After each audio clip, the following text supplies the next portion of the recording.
আল্লাহ বলেন ওয়ামান আরাদা আন যিকরি ফাইন্না লাহু মাইশাতান দুনকা ওয়া মান ইয়াশা আন যিকরির রহমানি নুকাইদ লাহু শাইতানান ফাহুয়া লাহু কারিন।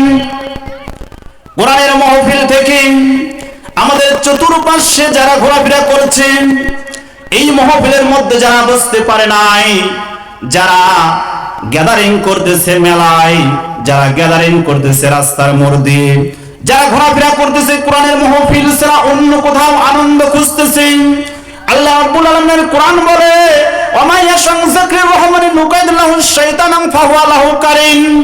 আমার জিকির থেকে যারা দূরে সরে থাকে, ওরা তো আসলে ওদের নিজের চিন্তা বুদ্ধি অনুযায়ী চলাফেরা করে না। ওদের সাথে আমি আল্লাহ রাব্বুল আলামিন একটা ফেরেশতা, যার নাম হচ্ছে কারিন, এই কারিন নামক একজন ফেরেশতা নিযুক্ত করে দেওয়া হয় একজন শয়তানকে। এই শয়তান তাকে গাইডলাইন করতে থাকে। কে গাইডলাইন করতে থাকে? তাহলে আশেপাশে যারা ঘোরাফেরা যারা করতেছে, মাহফিলের আওয়াজ কানে যাচ্ছে, তারপর